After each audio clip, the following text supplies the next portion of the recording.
On the 23rd of August 2023, a new paper was published called A New Ape from Turkey and the Radiation of Late Miocene Hominins. This paper makes a pretty bold claim. It argues that based on a newly discovered species, hominins, that's us and all our extinct ancestors, originally evolved in Eurasia and not in Africa as previously believed. This hypothesis has real potential to be misinterpreted by certain bad actors as evidence that ancient humankind's origin is European and not African. If you're wondering what kind of people I'm talking about, the Aryan hypothesis made famous during World War II would be a good starting point. So today we're going to take a look at the evidence presented in this new paper, as well as a brief overview of the evidence of humankind's African origins.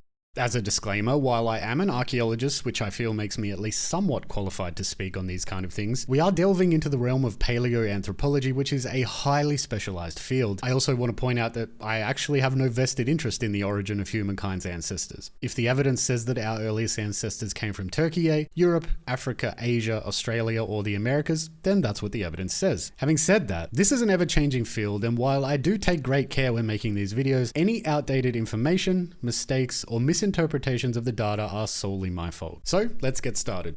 Answering the question of where the earliest human ancestor came from seems fairly simple on the surface. Wouldn't the location of the oldest ever found primate fossil provide a pretty definitive answer? Well, not exactly.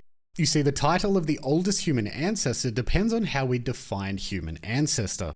The human evolutionary lineage is a complex web of species that extends from modern humans, Homo sapiens, back to the point of divergence from the common ancestor we share with chimpanzees, which are our closest living relatives. This is the definition that most scientists use, and it's the one we'll be using here. But this point of divergence could be different depending on the definition you choose. For example, the earliest known proto-primate is something called a Plesiadapiforme that lived in North America and Europe 66 million years ago and looks a lot more like a rat than a primate. Is this our oldest common ancestor? Or do we go back to the moment of divergence when the earliest known mammals evolved around 200 million years ago? I don't mean to confuse you, we're going to stick with the chimpanzee divergence, but the point is that classification is at the heart of the debate when it comes to human ancestors, and what does and does not constitute a new species is often a topic of heated debate. The study we're talking about today focuses on pre-human ancestor apes. That is the apes that would eventually evolve into our earliest ancestors, but are not themselves our ancestors based on the characteristics of their biology. It may surprise you to learn that Europe was actually home to several species of these apes. I remember being surprised when I first learned this, and that the oldest, Darwinius massilae, lived in Germany 47 million years ago. That's 40 million years before our earliest known ancestor, well, we think it's the earliest known ancestor, Sahelanthropus chadensis. If you're listening to this on the podcast, I highly recommend you Google Darwinius because we only have a single specimen, but it is one of the most remarkably preserved fossils ever found.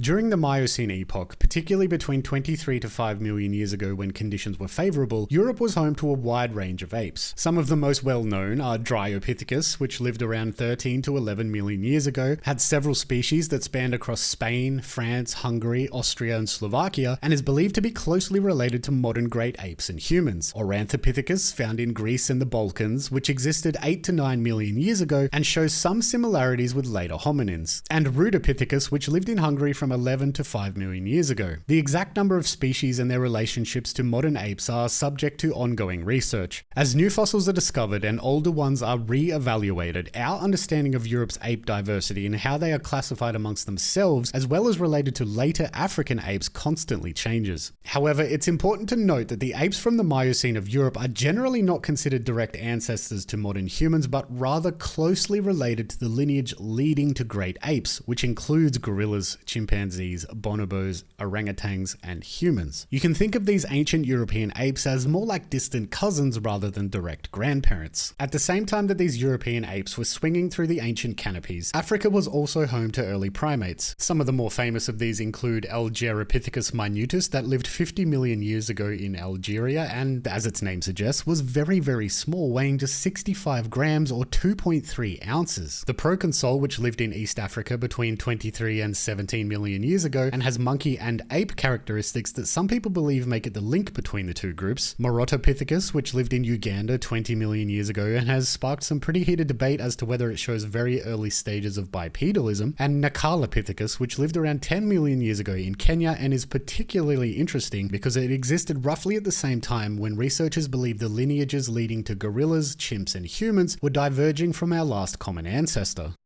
Okay, let's take a breath. I know that was a lot to take in. But by now you should be starting to see how the waters of human ancestry can be so muddied. And that's without even considering things like interbreeding amongst all of these species, the Asian primates, DNA analysis and genetics, and the number of completely unknown species that didn't survive in the fossil record. Because we have so many well-preserved fossils, we often forget that fossilization is an incredibly rare process. The chance that the actual direct human ancestor died in a way that allowed their remains to be fossilized is so incredibly low that it most likely never even happened, which means that we'll never find it. Anyway, the main point to remember here is that all of these species that we've talked about so far are not actually human ancestors, rather they are the things that came before us. They are the apes that existed before the first human ancestors. Okay, now that we've covered the context surrounding the paper, we can actually get into it. In short, this paper argues that an analysis of the remains of ape fossils from a site in Turkey indicates the existence of a previously unidentified species of ape that they have called Anadoluvius turcae, where Anadolu is the modern Turkish word for Anatolia and Turk refers to Turkey. In order to show that this was a completely new species and not part of a previously recorded one, the team analyzed the shape and capacity of the cranium, the mandible, tooth roots, dental morphology and enamel thickness, and canine size to show that these fossils are distinct from other species of ape present in Europe 8 million years ago. They did this through statistical analysis and comparison, as well as a technique called phylogeny, which essentially looks at the known evolutionary tree of all the other related apes and sees if this new species fits in logically or if it makes sense for it to belong to an already known species. If you're interested in taking a look at the paper for yourself, there's a link to that in the show notes or the description, and the paper is open access so anybody's able to read it, and the team also included all of the data that they used to come to these conclusions. The team says that based on accompanying fossils like giraffes, warthogs, rhinos, antelopes, zebras, elephants, porcupines and hyenas, as well as the geological climate data, researchers believe that the newly discovered ape inhabited a dry forest. They argue that this environment resembles the habitats of early African humans much more than today's dense forests where great apes live. They also argue that the strong, robust jaw and thick enamel of this new species' teeth indicates a diet of hard or fibrous foods such as tree roots, suggesting that the ape likely spent significant time on the ground. Focusing in on the jaw and teeth, the researchers argue that the presence of this thick enamel, as well as the strong and robust jaw and evidence of canines getting smaller through time, is more closely aligned with African hominins than those in Europe. The side profile of the mandible and canine reduction is actually pretty convincing in illustrating just how different this new species is from the other species in Europe. If you're just listening to this, the front teeth of Anadoluvius angle down towards the bottom jaw in the same way that our teeth do,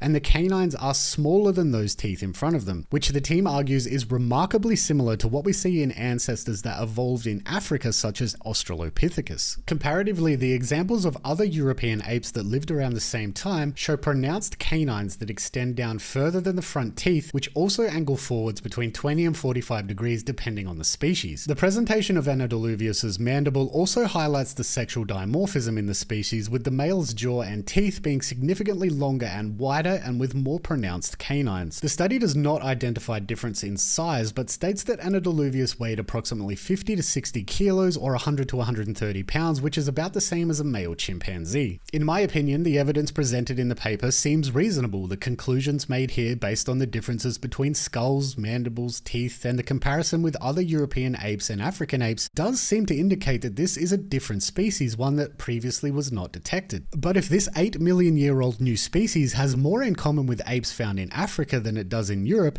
does this mean that we actually evolved in Europe instead of Africa? Does this mean that the collective body of paleoanthropological knowledge has been wrong all along?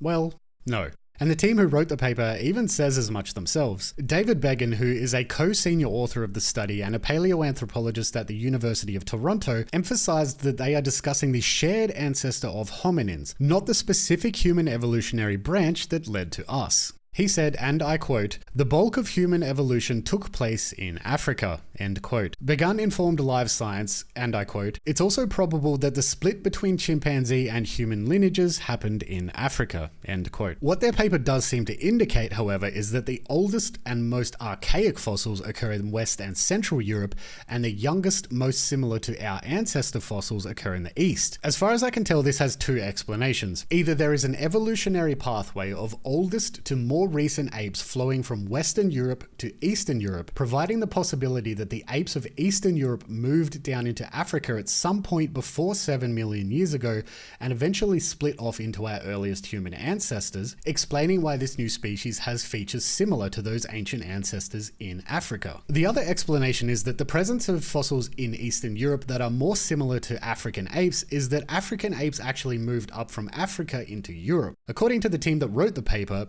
either of these explanations is possible. However, Christopher Gilbert, who is a specialist in primate paleontology, mammalian evolutionary history, and African and Asian hominoid evolution, said, and I quote, "Many other experts investigating the evolutionary relationship of fossil and living great apes, using more modern methods and including more groups, find that many of the European apes branched off before orangutans, making them likely distant relatives of living African great apes and humans. Furthermore, these more comprehensive analyses suggest that apes like Anadaluvius are just as likely or more likely to be recent immigrants to the Mediterranean from Africa," end quote.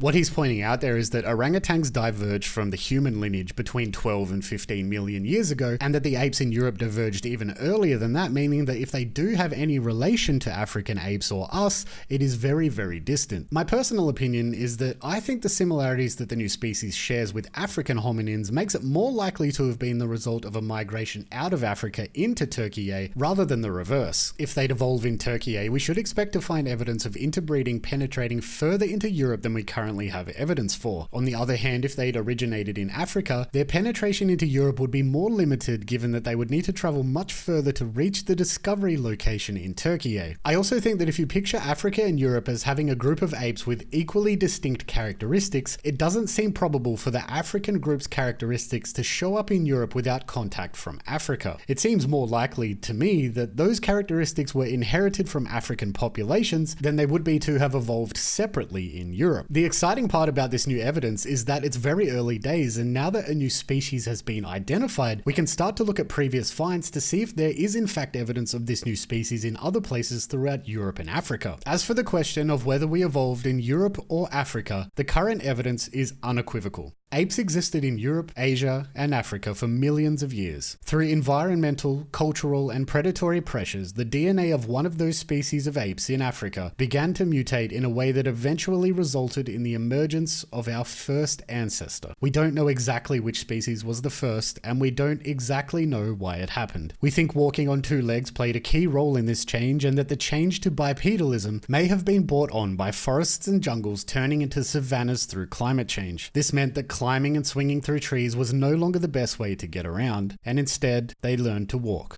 But we don't know for sure, and while some of you may find it frustrating to not have an answer, it's actually the part I love the most about investigating our ancient past, because it means that there's still so much work to do and so much to be discovered.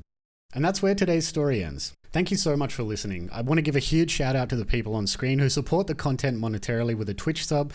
If you'd like to check that out, there are links in the description to that and my social media as well. If you'd like to know more about the evidence for our ancient past, what exactly happened between the emergence of Sahelanthropus and the invention of writing in ancient Sumeria, I would love to hear about it in the comments if you're on YouTube, or you can find me on TikTok and Instagram at LiminalityTV. Honestly, I do reply to every single person who sends me a DM, whether it's TikTok, Instagram, or even on the Discord. Sometimes it might take a day or two to get back to you, but I really like hearing from people, so I reply to everybody. So if you're interested in chatting or you want to let me know something about the show, send me a DM and I'll get back to you as soon as I can. If you're listening to this on the podcast, please consider leaving a 5-star review for the show. It just helps the show get discovered. Basically, when people search for it, it actually pops up. These take a really long time to put together, and I want to be able to get this out to as many people as possible, so that would really help me out, and thank you very much. That's it for this week. Let me know what you think, if you have a topic you'd like me to cover, and I'll see you all very soon.